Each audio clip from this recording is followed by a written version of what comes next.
Right. Okay. So communities are a hot topic these days. Many people want to, form communities. But I find it very interesting that we can find business ideas and opportunities in community. So for the first time, I read Greg Eisenberg's essay called "The Unbundling of Reddit." It just took it just grabbed my attention, like no other essay I had done before. And then I kept seeing the same pattern repeat again and again in books like Arvid Kahl's Embedded Entrepreneur, and even now I'm reading Sahil Lavingya's Minimalist Entrepreneur. And the same idea of especially for indie hackers, indie makers, people who want to run solo businesses, you go into a community and serve that community, right? Arvid talks a lot about this, that you want to serve a community, only then will you be able to build a business. And even Sahil talks about it, like finding business ideas in communities. So and actually, the more I read, I realized this is not a new concept. So if you go back and read Derek Sivers's book, Anything You Want, he started his first company called CD Baby to serve the music community. The indie music scene at the time wasn't very good. They did not have a way to sell their music. Independent musicians, they had to go to record labels. So that's where Derek started a company called CD Baby, where anybody could list their music, and they could sell their music. He was serving that. He was a musician and a software engineer, so he was basically serving that community specifically. And again, one person company. So these ideas keep repeating, that these are one-person companies, and they're starting off serving a particular community. The most recent example of this is, of course, I love the example of Discord, where it started off from a subreddit, right? It is a gaming subreddit, uh, and the application was built just to serve one set of people. And eventually, like, Discord is such a big company now, and every community wants to is there on Discord. So this idea keeps repeating, so I'll just introduce Matthias, our teacher today. He runs a newsletter called Community Validated, which is basically, he goes into the subreddits and he talks about, and he dives deep and finds interesting business ideas and problems worth solving in those communities. So so when I met him, I was like, would you be willing to do this, like share your knowledge with the rest of us? And here we are. It's he is here to share it with us. So Matthias, you want to take on? Sure. Yeah, sure. Yeah, first of all, thanks for the introduction. And yeah, as Ayush said, he approached me. I'm part of his Discord community, and he told me that he wanted to run some events and asked me if I could talk about my experience with community validated and the research that I'm doing there. And yeah, of course, I'm happy to share whatever I have to share. And as Ayush also said, I love this to be an interactive discussion. So I have slides. I will talk about my experience and the things that I want to share with you. But whenever you have questions to ask, just raise your hand or drop it in the chat or whatever, and we will go through them and have more of a discussion. Exactly. So let me share my screen. You see my slides, yeah? Yes. Yeah. Okay. Great. Okay, yeah. So basically, the topic that we were talking about, that we will be talking about, as Ayush said, is what I call community validation. And what I mean with this is basically to a process or a method to identifying business opportunities in online communities. As Ayush also said, I agree that it's not a complete new concept. It's been around for some time, as this example with Derek Sibber, for example, shows. However, since the pandemic, about 2 years ago, online communities exploded like crazy, right? All of us have experiences, and this buzzword community has become a big thing. This community in business, community in entrepreneurship has a ton of different angles to look at. Like, you can build a community-based business, you can market your product to a community, you can build a community just to market your product to the community that you build.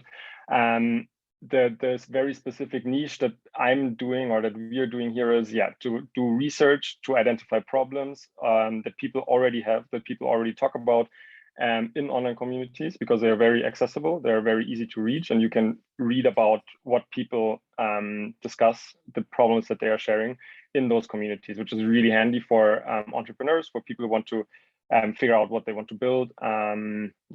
So for this, online communities are super helpful, and this is basically the topic that we will be talking about. There are a bunch of faces that I don't know, and you probably don't know me, so I will just say a few words about me. So my name is Matthias. I currently live in Munich. Been living here for a long time. I grew up in the surrounding area here, and I really love it here. I started indie hacking about a year ago, right out of university, actually. So I don't have a long career before. I just jumped right into it. I'm not sure if that's the best approach, but that's what I did. Wait a second, I think there was somebody who wanted to join now. That's what I did. If there's anybody in the audience who is a student and thinking about doing indie hacking, feel free to connect with me. I can share my perspective on this. So on the side, I fund myself through freelancing. I received some grants that helped me survive. And so I'm indie hacking, building some projects, and trying to figure out the business that I want to build myself. So that leads me to what am I actually doing? What have I been doing the last year or so?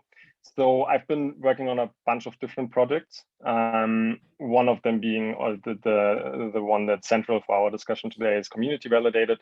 So that is basically the newsletter that I write, where I dive into online communities that I find interesting and that are trending right now. And I do methodical research there to identify business opportunities, potential business opportunities. Like, first of all, find problems that people talk about, and then I propose ideas on how to solve those. Internally, so I write this with a friend, with my co-founder Moritz. So the two of us, we write this newsletter, and internally we ran into the problem of finding the communities that we wanted to serve. And for this I built Exploding Communities, because the underlying hypothesis here is that we are interested in writing about communities that are still rather small, but really trending, like really taking off right now. Because it could be like, that could be a really good space, especially for example, for indie hackers. If it's not a huge community yet, it might be interesting because you don't have that much competition. But if it's just taking off right now, it might be a good place to be at. And this is what I built Exploding Communities for. Then over the last few months, I think since the end of last year, we started working on a new project, Audivio, which actually now takes most of my time. There we build an analytics tool for streamers. It's not really launched yet, but it's kind of, we got into a funding program here in our hometown, and so we are focusing on this the most right now. However, the first project that I ever built was, as I said, straight out of uni, and it was Wellbundle. It's kind of dormant. I put it on ice, but I think it's a good starting point for our discussion today. Because so what I was building there is, in a nutshell, it was a marketplace for well-being content creators. Basically, what I wanted to do, it was inspired by Humble Bundle. I really like the business model of Humble Bundle, and I wanted to do something similar. However, I was working on this for a couple of months, for like 3 or 4 months. I also had some people that I worked on this with that were my co-founders, but after some time, it just, for different reasons, business model, co-founders, yada, yada, yada, a bunch of reasons, it didn't really seem like it was the right time to pursue this yet. And I decided to put it on ice. I still really like the idea, but it just, first of all, for example, building a marketplace as your first business is really tough. I can tell you that. And there were a bunch of other reasons which made it hard. So I said, okay, I will put this on ice, but I want to continue doing this entrepreneurship thing. I got really hooked and I really enjoyed this. So I decided, okay, I will continue for sure, but what to do next, right? Ayush, you got a question? No, I just wanted to say that marketplaces are the toughest business. So I don't know, Nathan Berry has a great essay called Ladders of Wealth Creation, and he puts like marketplaces and social networks at the rightmost rightmost ladder, topmost rung, because it's so difficult to get both sides of a marketplace Exactly. working. So yeah, definitely not your first business. Yeah, that's For exactly sure. right. And this is exactly what I found out. So what I was trying to do is connect content creators slash instructors with consumers.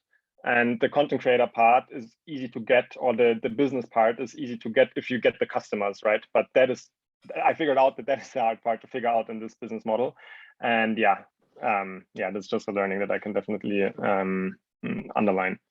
Okay, but yeah, so after Humble Bundle, or sorry, not Humble Bundle, after Well Bundle, I decided, okay, I put it on ice, but yeah, what business should I build now, right? And so this first idea came kind of like just because I liked it, I liked this idea. It sounded cool, and it sounded interesting. But I didn't really approach this methodically. I didn't really do a lot of research. I didn't do it data driven. And so I thought, okay, maybe this time I want to do it a bit more methodical. And so one thing, and I had a bunch of business ideas already. And I think where we should start talking about is business ideas, because that's actually what my newsletter is about and what this topic is about. So one thing that I saw in my life, and that I see with a bunch of other entrepreneurs that I talk about, is there are a bunch of different common problems that people have with business ideas. So either, and this is my case, I have too many ideas. I have a ton of ideas all the time. I have a list where I collect them, but it's always difficult to decide which one to work on. Yeah. The other extreme is you have no idea. You know that you want to do something, but you don't know what to build, right? And underlying both of them can be this, what I say here, no confidence / not validated, is that you have, for example, I have a ton of ideas, or you maybe have one idea, but you don't know if you should pursue it, right? And the reason why I list those here is because I think that this community aspect, or this community approach, can help solve all of them. Like if you go and follow this method, if you have a lot of ideas, you will know what to focus on, or at least a bunch of them. You will have some directions. You're getting a bit clearer. If you have absolutely no idea, you will have a ton of them afterwards, because you see so many problems, you listen to so many people complain about stuff or share stuff or whatever, you learn about their life, and you will be able to generate a ton of business ideas from that. And you will be more confident as to say, or like your confidence in the different ideas that you have are going to be higher, because you see which things or which ideas actually fit the need in this community. So the way I like to approach, I thought that we should maybe first start by talking about how to approach business ideas. And when I prepared those slides, I thought that maybe we should start by thinking about how not to approach them. Like what I, for example, learned from myself or from other people, from other entrepreneurs, that I think doesn't work, and what you should not do. So one of them is, for example, what I was like at the beginning. This is just a great idea. The idea that I'm having is amazing, and people will love it. I'm sure about it, right? But I have no proof. I didn't do my research, but I just think I'm so convinced about myself, and I'm so excited about my idea that it will work for sure. And that obviously oftentimes doesn't work. Another thing that I see entrepreneurs, me included, do is, okay, there's this product X, and it already works really great, and I'll just copy this. Or maybe I will tweak it a little bit, and then it will work. Or it should work for sure. And I guess this approach can work, but I think what people totally like miss or underestimate is the amount of time and energy and money and learnings that the founders behind product X actually had to go through until they achieved until they found a successful product. And you will never have these learnings. Yeah. So being competitive against those people who have a lot more experience and a much better understanding of the market might be pretty tough to achieve. And then, yeah, this is actually one thing that I hope most of us don't do, but I actually talk to some entrepreneurs that do this, or that try to do this, basically say, yeah, like this idea is super investor friendly. I think I can raise a lot of money with this, and I will just do this. Again, I don't think that it needs to, like, that this cannot work, but I think what makes a lot more sense is to find a product that people actually need and work and pay for. And then if you want to go the funding route, investors will be super happy to put money into your business if you can find traction, right? But this should be your first priority, in my opinion, not the investor money. Yeah, Ayush. Yeah. So I'll just add in this. People like AJ from Card, he built a one-page site builder by himself. And for 4 years, he ran it as a solopreneur, as an indie hacker. And now he raised capital, right? When he wanted to scale it, and he wanted networks and connections. And after a certain point, you had success. There may come a point where you're not able to scale the business yourself. So it makes sense to raise capital. But right from day zero, unless you want to build like a marketplace or a social network, I don't think you really need. Yeah. There are certain kinds of businesses that you may need capital with, but as our approach as solopreneurs should be to figure out ways to build businesses which don't require upfront capital a lot. Yeah, totally agree. Like, this is a good thing that you said, is specific businesses might really need upfront capital. Like, as you said, social network. It's going to be tough to build a social network without funding. But other ideas, like maybe a micro SaaS or something like this, you don't need to go that route, right? Yes, not from exactly. the beginning, at least. Yeah, so having talked about these approaches that, at least I think from my perspective, don't make a lot of sense, I want to share some that I think make sense. Yeah. So how to approach business ideas. So one thing that is, I think, a really good indicator is if you have a person say, or an entrepreneur say, I heard so many of my friends complain about this thing. They complain about, I don't know, for example, maybe I have friends, they love to go skiing, and every time they come back from their skiing trip, they tell me how much their shoes suck or something like this. They're just a random example. But that's a great thing, because you already have real people that can complain about a real problem, and that they probably, like in this case now with the shoes, okay, when they buy a shoe, they pay money for that. Yeah. So this is one thing that I think is good, is a thing to look out for. Or you have the problem yourself, right? So I have had this problem for so long, I'll fix it myself now. And I guess there might be other people that have this problem as well, right? So for example, this, like with exploding communities, what I said at the beginning, this was my pain. I just solved this for myself, and then now I made a small little product out of it. It's not a unicorn or anything, but I don't know, I make a bit of money with it. So this approach, I think, is really good.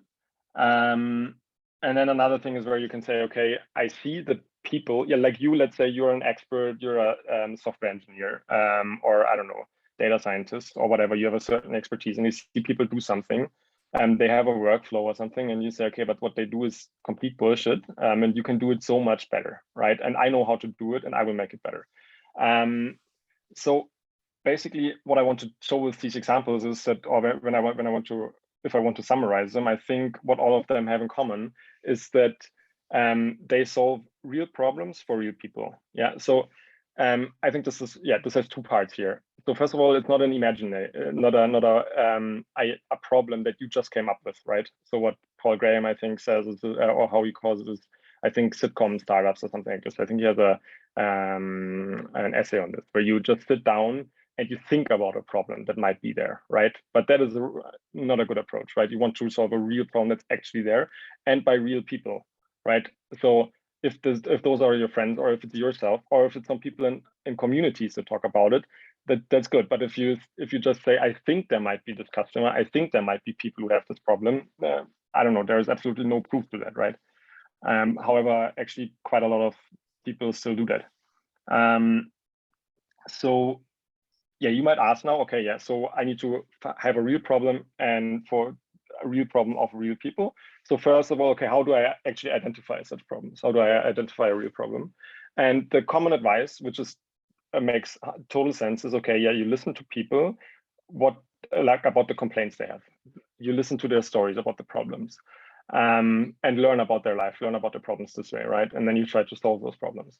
And then the next question will be, okay, but where can I talk to those people? Actually, like, it's really nice reading about this, but when you like me, you've done this a bit, you want to connect to people to really figure out what their problems are. So where do I find them now, right? And the common things, or like the common approach to get into these conversations is through interviews, right? You find these people somewhere. I don't know, maybe you have friends, or they are colleagues, or you find them somewhere online, and you chat with them, or you ask them, hey, by the way, can you please come? I'm thinking about building something in the space. I know that you're an expert in this or whatever, and would you be up for talking with me, right?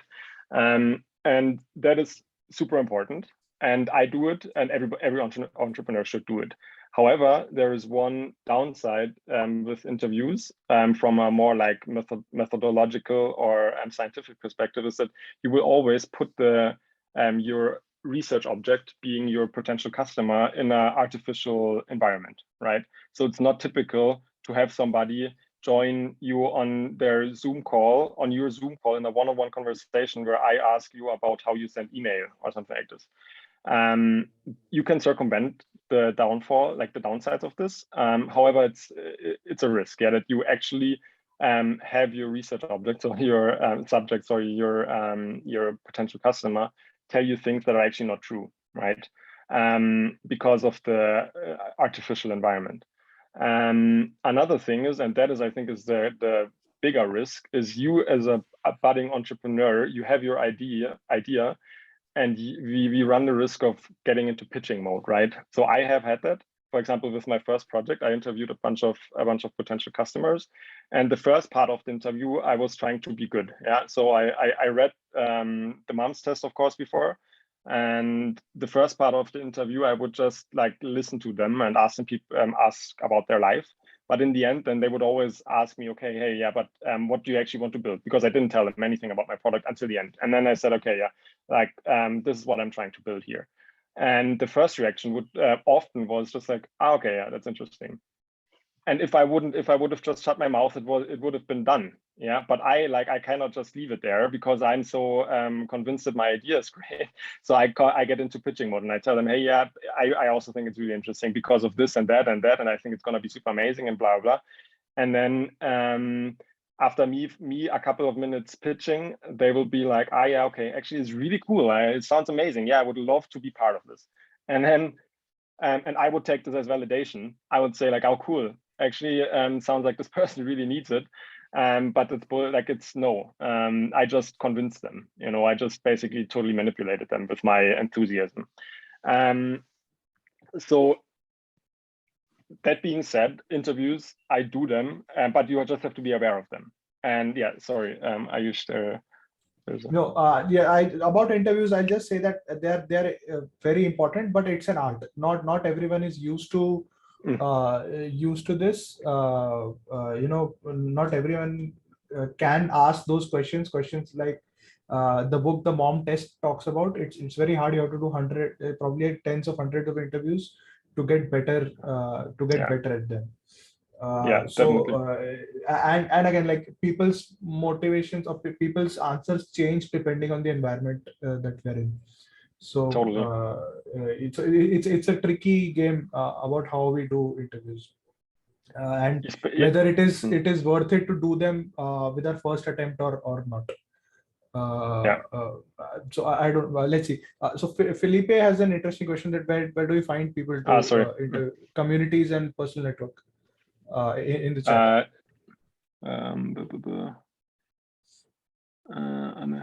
Where did you find these people to interview? Okay, was also community. Okay, so depends on what your which project you're talking about. So my very first project, Well Bundle, I knew many of the interview partners, and then I would just ask after so this I can totally recommend. I would, for example, have a bunch of friends that I knew could be potential customers, and I would just jump on a call with them. And then I would ask them, hey, do you know anybody who also is this type of person? Like who also, I don't know, likes to practice yoga and is interested in charity or something like this.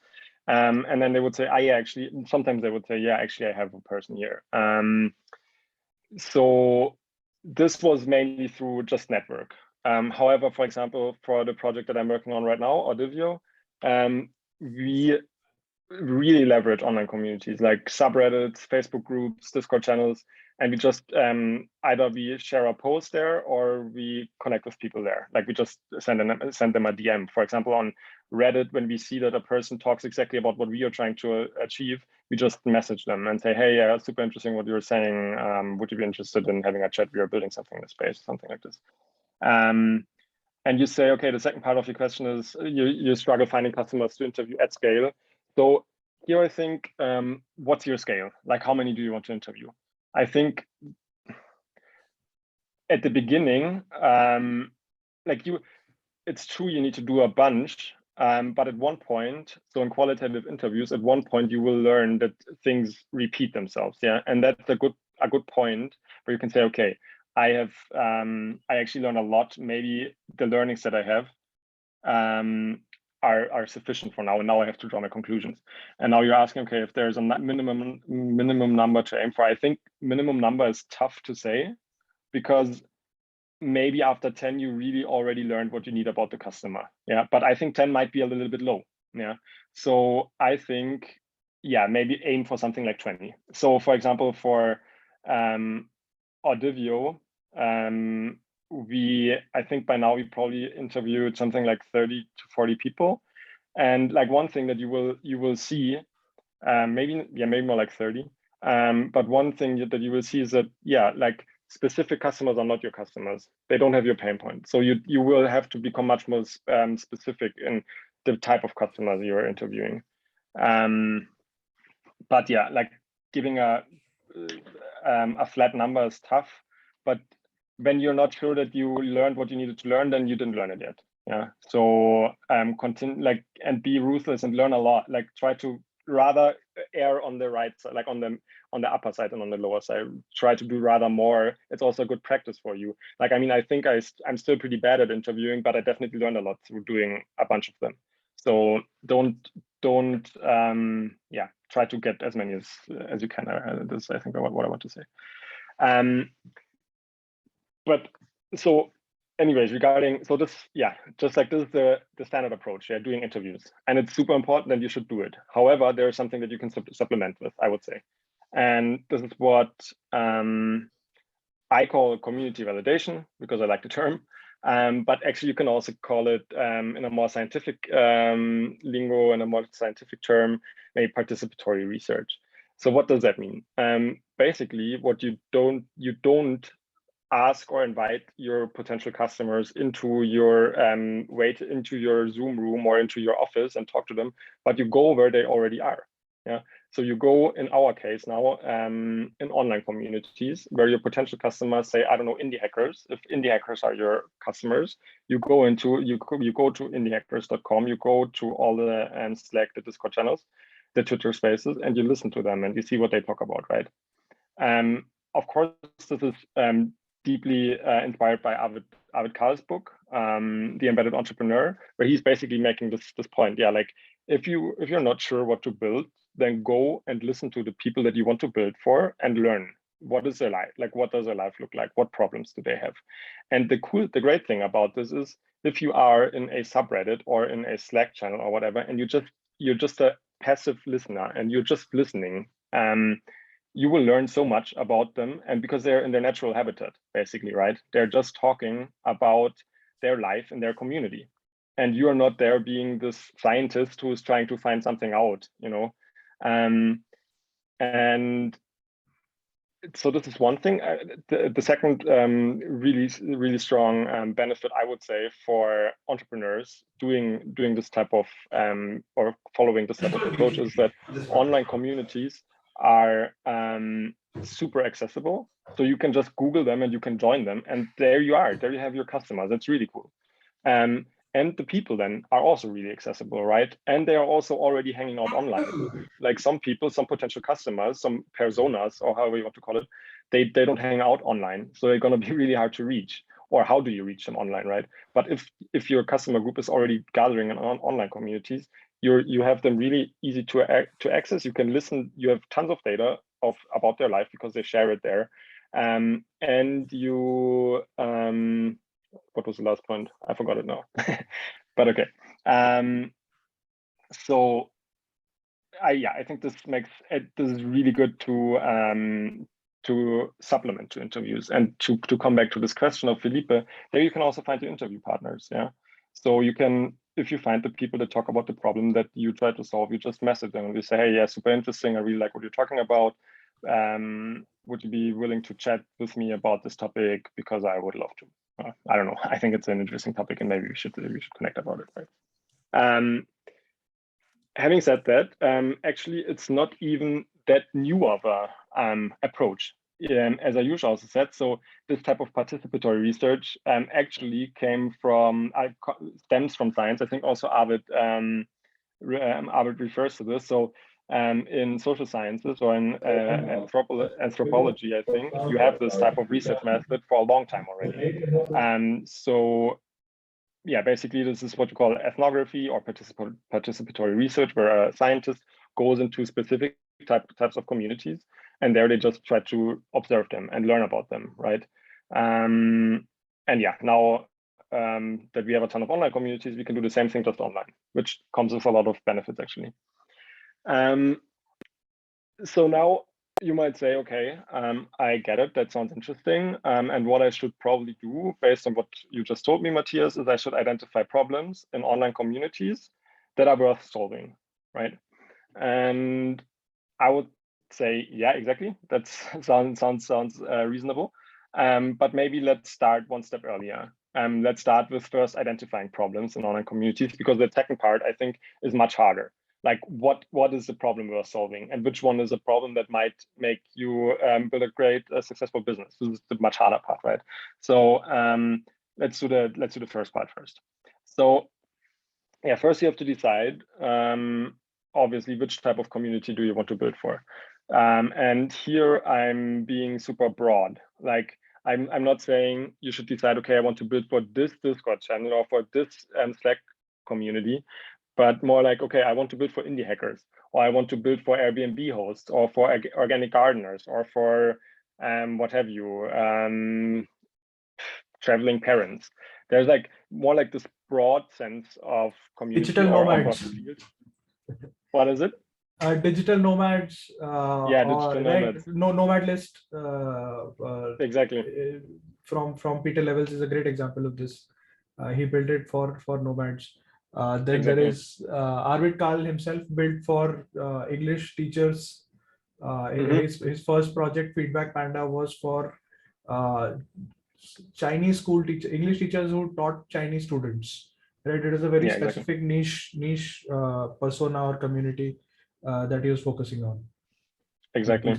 Yeah. And no, it's makes total sense. And if you're like, if you're not sure what to build for, like let's say you don't know what type of community do you want to build for, there is actually a really good exercise, I think, by Arvid Kahl, where basically what he asks you to do is you just brainstorm what type of things do you do already, what are your hobbies, what's your job, and what do your friends do, what do does your family do, and like you basically make a list of all the activities and interests that you have and list them, right? And then you see, okay, like for example, in my case, I don't know, I like to meditate, I like indie hacking, I like reading nonfiction books, blah blah blah blah blah, and I make a really exhaustive list, right? And just figure out, okay, like this, you have a ton of potential communities to build for. And then Arvid Kahl, I will share the link later. He gives you some tools to figure out which one of them then to choose. So this is one way of saying, okay, which type of communities do you already have an affiliation to or an interest in, or your friends or your spouses? Another way is you can say, okay, for example, what we've been now, at least for the last few months or so, been doing with Community Validated. Okay, what are like trending communities right now, or what is exploding? What are niche communities that are still small, but that seem to be taking off right now? So that would be a more of a methodical or data-driven approach, I would say. So I think you can do both. Yeah. And then the next step, like when you say, okay, I want to build for indie hackers, of course, you need to figure out, okay, the first step is you want to embed yourself in them, right? So you need to find the spaces and the communities where they already are. So this could be all the types of Slack communities, Discord channels, indiehackers.com, subreddits, blah, blah, blah, everything. And you just need to you need to do your research to understand where, how does this market, so to say, look, how does this broad community look like? And to give you an example, how this looks like in our case when we do this type of research for Community Validated, it's really straightforward. So we just have a Notion doc where we gather all the communities that we can find on a given topic. So this one here was on yoga teachers. And basically what we do is we just get the name, the description of the community, which platform do they use? Like, yeah, sometimes they have a bunch of different platforms, right? They have a Facebook group, but also a Discord channel and maybe a individual website or like then how many members do they have? Is it a paid community? Yes or no? If yes, what's the price? What do they offer? What are the features? Like, do they have exclusive resources? Do they have a newsletter? All of that. And then when you do like your, let's say, exploratory analysis, you will already you will scroll through these communities and you can take some notes already. Like say, okay, this community is really interesting because of that. Like here, for example, I say this is interesting because the group focuses explicitly on online yoga business. Okay, that's a very specific niche and it's good for me to just have a note, right? So you just take your notes here. And we did the same for the Bootstrap founders, yeah? And it's really just, yeah, step by step, you just Google, you ask people, you go to the places where they already are and you figure out what are other places where you can find them. Yeah, Ayush?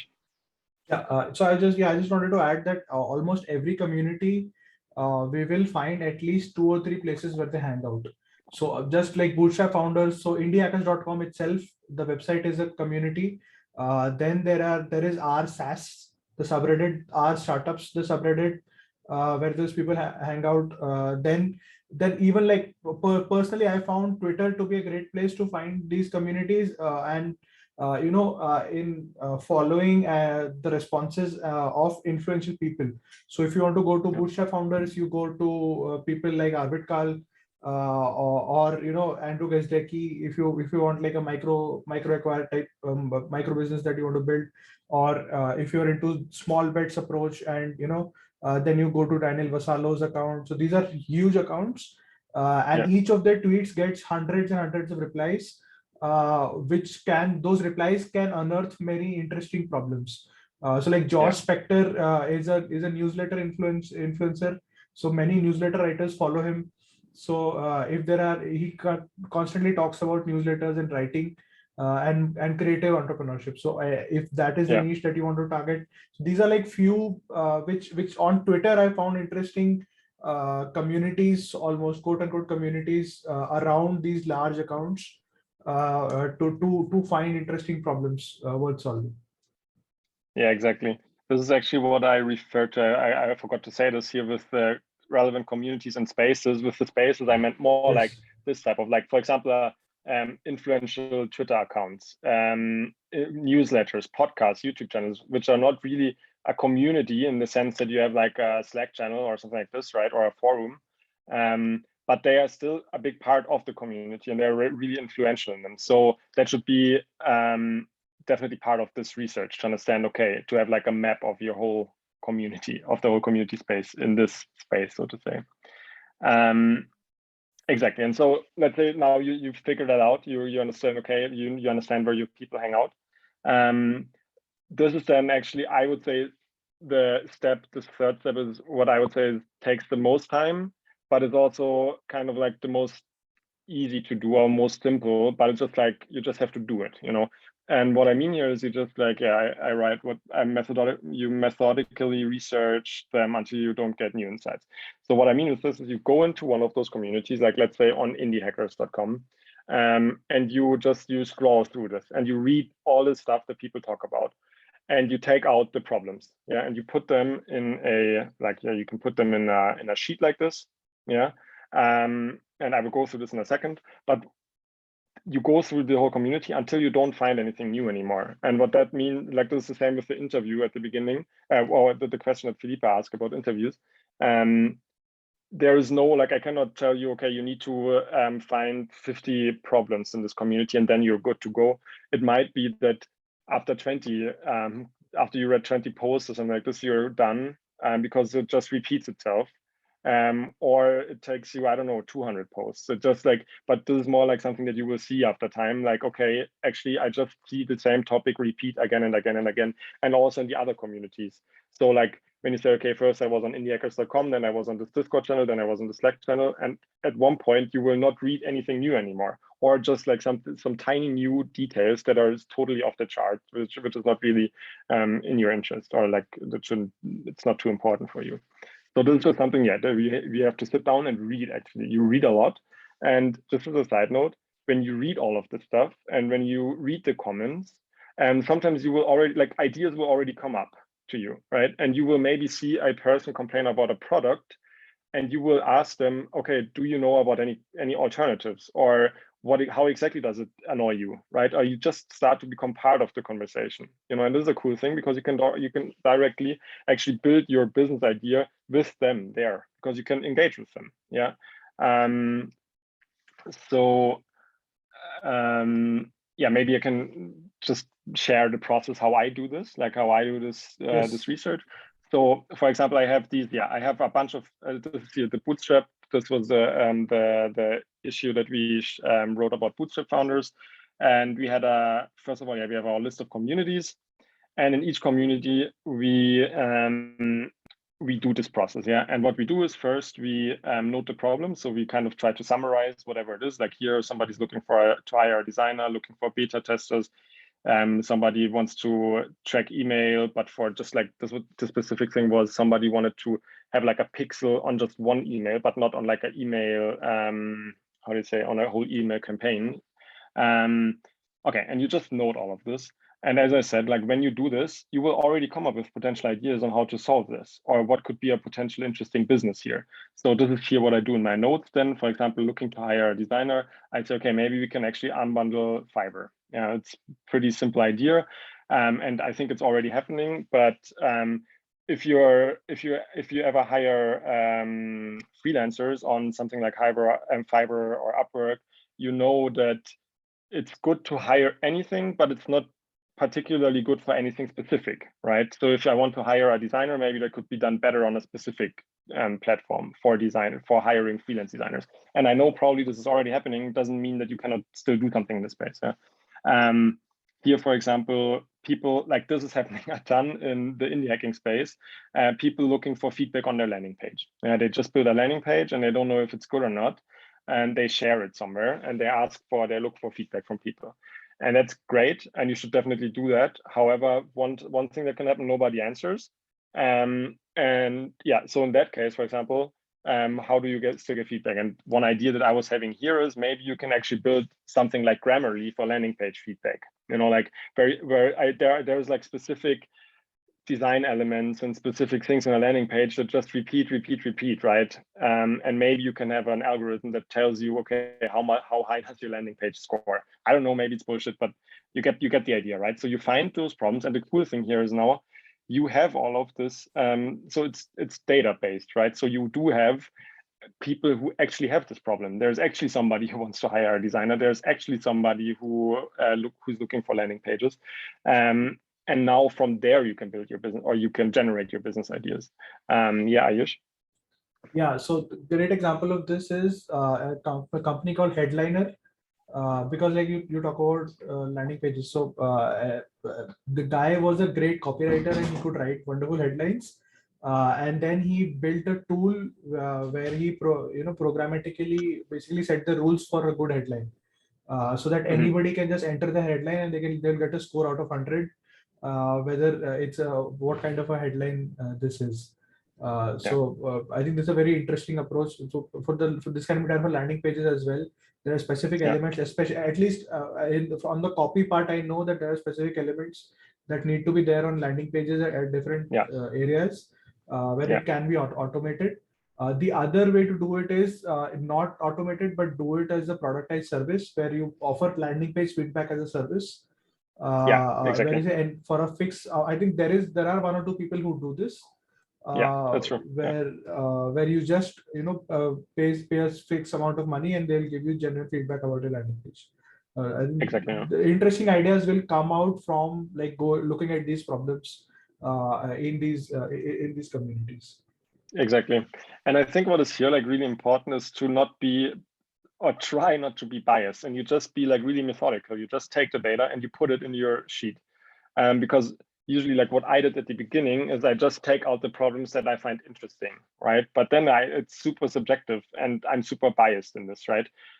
So when I do this, I try to just take whatever it is. And then once I feel like I've read it all, then I go back into my sheets and I scan them. Yeah. And I see, okay, what are like really repeating themes? Like, for example, in the indie hacking space, this landing page thing was always a thing. It happened all the time. Like, I found a lot of this. And then yeah, looking to hire, for example, designers or VAs, virtual assistants. These were, for example, the things that kept repeating, you know, and then you will see, okay, you have like, when you're done gathering your data, you will have like all this data flying around in your spreadsheets, and then you have to make sense of this, right? And you do this by just scanning through them and see, okay, which ones were actually what is happening often, for example, or what seems really interesting. And this is a bit like your task then, yeah. So how to judge which one is important, which is a good problem to solve, so to say. And we will get to this in a second.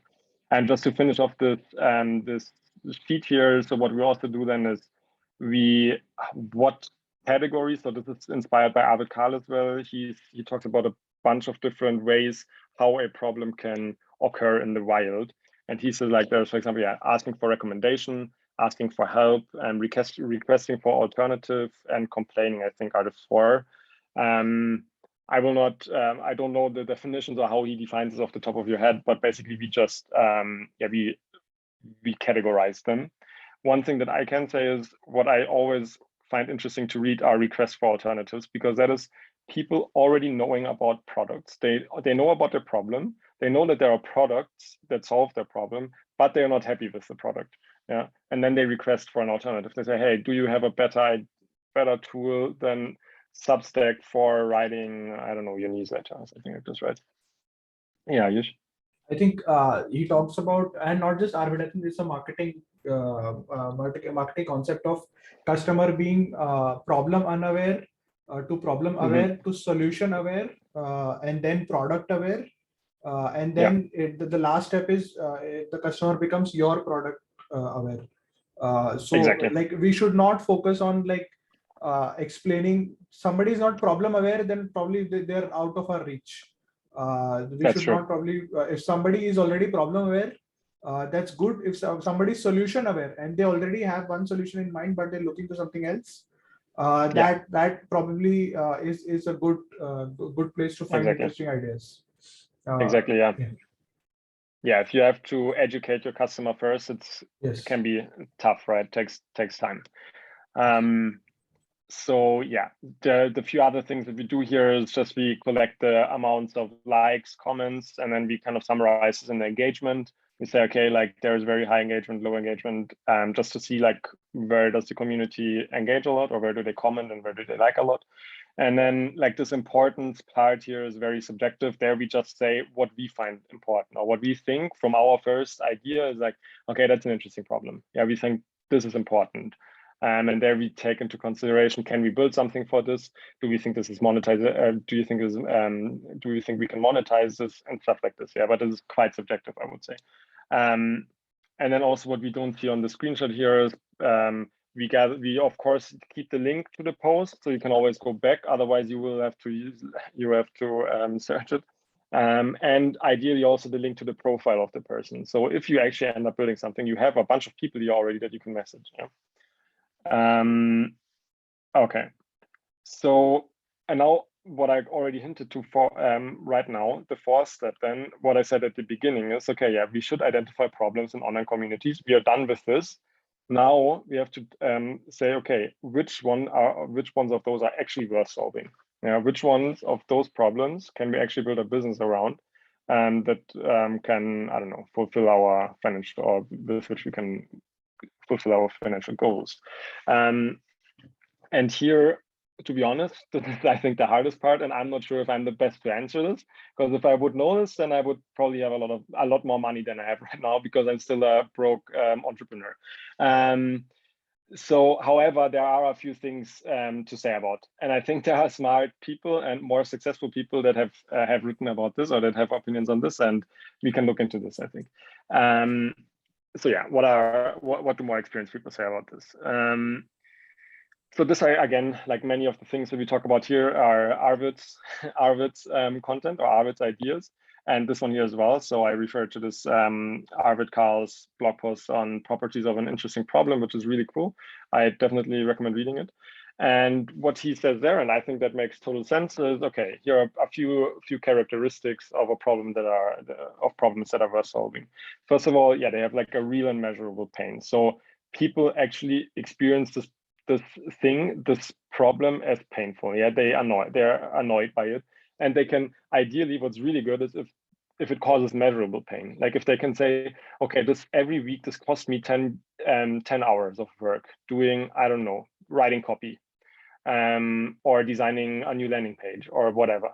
So that is really good. If you can say, okay, this is, yeah, it's a measurable pain. The next thing is also, and this is a tough one, I think, ideally you have a problem that's frequent and recurring. The coolest thing is if you have a problem that is super painful, it's a measurable pain, and it's every day, it's happening every day. Like, I don't know, if you're a copywriter, you probably need to write copy every day. And then if you have a tool like, I don't know, Headline or Copy AI or whatever, they can probably, you can definitely charge recurring revenue, right? Also, like one side note that I want to say, like, yeah, you can always say, you can always bring a counter example for this. Like, yeah, okay, some products sell like crazy, even though they don't solve a pain. I don't know, playing video games. Okay, maybe you can say it solves the pain of being boring, but it's not that measurable, or maybe not that super painful. And maybe games is not the best example, but you get the idea, right? So there's probably for everything a counterexample, but I think it's generally a good way of approaching it. Same with frequent and recurring. You don't buy a house probably that often, but that doesn't mean that there's still business to be made in the housing market or stuff like this, right? And I usually will just finish this last point, and then I will then you can share. So, and the last point that Arvid mentioned here is that, yeah, they cost a non-negligible amount of time. So it's really like people really struggle with this, so they really have to sit down and actually try to solve this, and it takes some time. And so, yeah, this is one advice that one last point that Arvid mentioned here. Ayush, what did you want to say? Yeah, I'll just say that. So I try to apply this principle with my ghostwriting service, Twitter ghostwriting service. So I realized within like 6 months of trying to grow my Twitter audience that the bigger problem here was nobody had the time or energy to sit down and write 20, 25 tweets and 2 threads a week. But that is what you need to do to grow an audience on Twitter. Right. So it was a real and measurable pain. It was frequent and recurring because the algorithm never stops. It wants you to churn out content every day. Right. And so it's there on my landing page. It's there that it will save you 10 hours a week. Right. And so there's validation instantly. I was able to get customers, get clients for it. The only thing was that I could only do it as a productized service and not as a software solution. So my time and energy was, although I was getting a good hourly rate, but that's why I've slowed it down for now. But like that is like a real example of where I try to apply this concept. Or I was in communities where everyone was trying to grow a Twitter audience. I was observing the people there, and I found these pains that these people are facing, and I tried to solve them. And I could monetize decently from there. Yeah, I love this idea or this example, and it really fits it checks all of those points. And yeah, as you said, like we've been talking about this already, and yeah, you got customers basically from day one, right? Yes. So that's it's a great example. So this is something, so to move on, or like to make another point, is that most of you have read this. I think originally it's coming from Sahil, I think, but basically that people will pay for your solution to the problem if it does one of these three things. So either it helps them make money, it helps them save money, or it helps them save time. And ideally, your product does all of that, right? Then you're probably you probably got a very, very strong product there.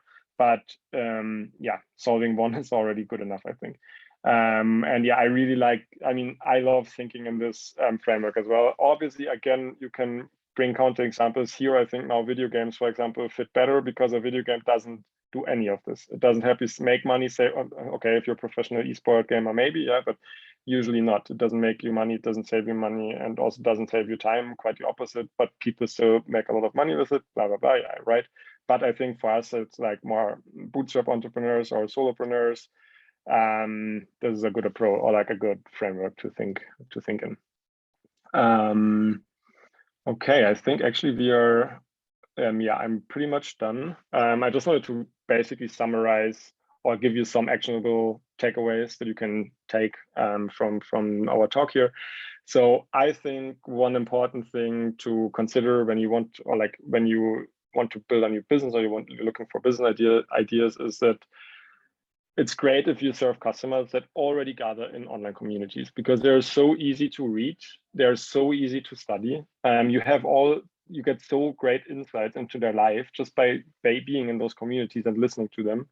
And then, yeah, like to market to them later on, yeah, to share content, do great content marketing in those communities. That's a really nice built-in mechanism of online communities. Then, however, like this is also super important, I think, is that, yeah, you should also embed yourself. Like if you want to actually build for them, you should embed yourself in those communities and also become a valuable member to like contribute to the community, to be taking part in discussions and stuff like this. You don't want to just be the lurker, and once you have a product, now you're in there saying, hey, here's my product, please sign up, or hey, do you want to buy it? Yeah. So, but if you've been in this community for the last 6 months and people know your name now and people understand that you're doing good, you're a good person, you're building a nice thing, then they're much more willing to also check out your product, right? And yeah, so the last point here, yeah, this is your task, which is a bit tough, I would say, is to identify which problem is actually worth solving, yeah, and which one you can actually make money with. So I don't want to just stand here preaching this method, and there are definitely also like downfalls or limitations of doing this approach, and I just wanted to share this at the end now. So one thing that I saw often in my research is that I found a problem and I thought, okay, yeah, that would be really cool if we could build a solution to this, but is it actually feasible? Yeah, like this doesn't, like, just because you identified a problem doesn't mean that it's feasible to build a solution for that. Like, I don't know, for example, this landing page example, to build a Grammarly type of thing for landing pages, I don't know, maybe it's possible, but maybe not. Or like, maybe there are certain problems where you have a reason why that's not solved. Maybe it's even regulations, or I don't know, right? Another thing is, yeah, just because you identified a problem in an online community that many people have and that's recurring and all of that, doesn't promise you that you will be building a profitable business on top of this. A lot more comes after that, yeah. And this kind of feeds into this third point that I'm saying here is validation is no panacea. You can validate as much as you want, but at one point you also need to start building, and there is so much more to our business than just validating your idea. Yeah?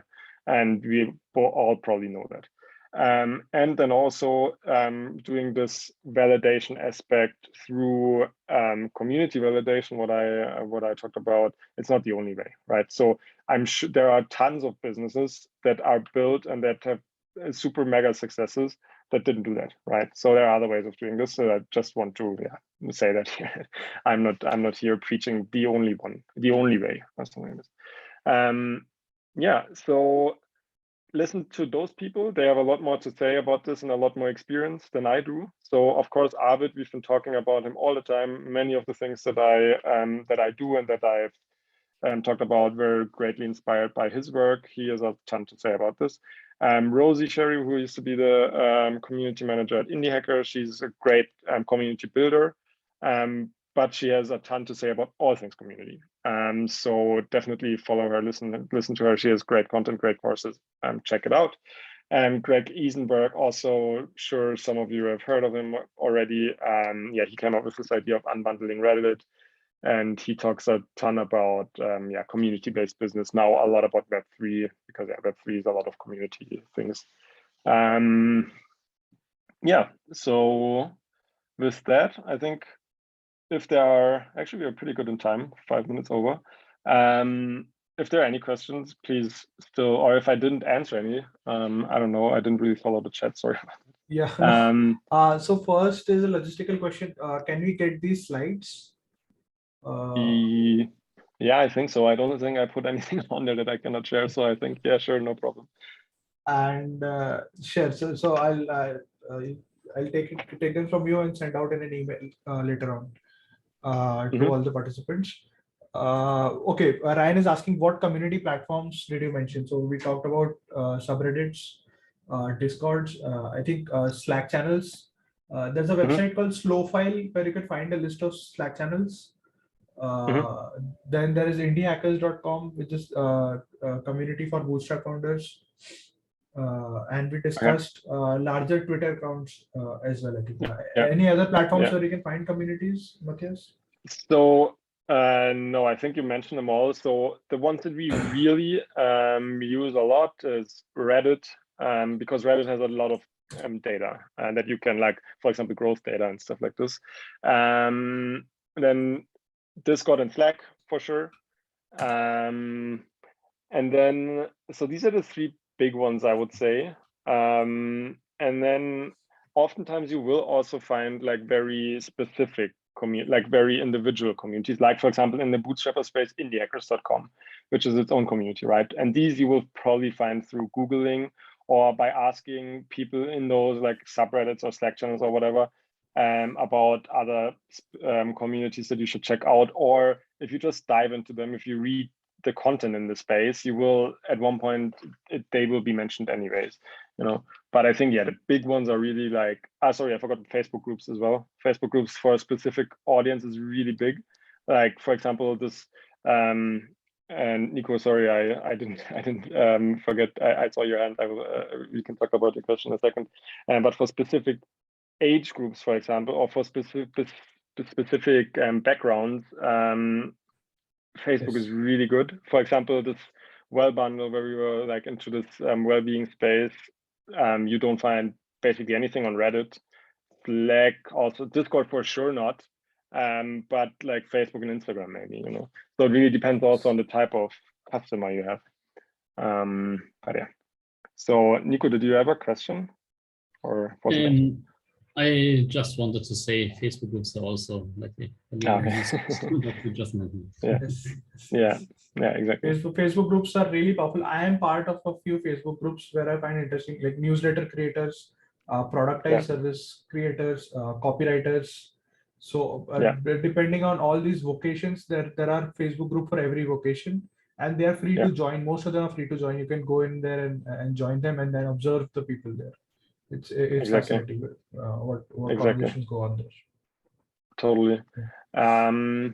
Also, now that you say Facebook groups, also Fed, the founder of Gummy Search, he made a ton of business in like lifetime deal Facebook groups, something like this. And by the way, it's also a great tool if you do if you want to research subreddits. So shout out to Fed of Gummy Search, gummysearch.com. And a fellow indie hacker building cool stuff. And yeah, you can check out his tool if you want to do this type of research in subreddits. Awesome. So we have, I think we've come almost to the end. Anyone has any questions or anyone wants to say anything, any comments, please feel free to jump in and share. Yeah. Otherwise, I'm also sometimes active, sometimes not active on Twitter, but DMs I will always read probably. So yeah, if you have questions, hit me up or send me a DM on Twitter. Yeah. Sure. So that's all, guys. Thank you, Matthias. Thanks for everyone for joining. Yeah, thank you for taking the time. Sure. Yeah, Ryan, please. Ryan has something to say. No, he was doing the clapping. Oh, okay. Sure. Awesome. So I will send the video recording via email after this, and the slides as well. And the next one is also scheduled. I've spoken to a couple of people. and it will be around Twitter audience building, most probably. If you guys are interested in that, then I will send an invite via email and we will register there. So feel free to join. It will be, I think, in 2 weeks' time. The next event, next session that we hold. It will be some a very interesting guest, I think. We'll know. For now, this is it. Thank you all for coming, and have a great day. Awesome. Yeah. Thank you all for taking the time, and talk to you guys. Bye-bye. Bye. Thanks a lot. Thank you. Goodbye. Bye.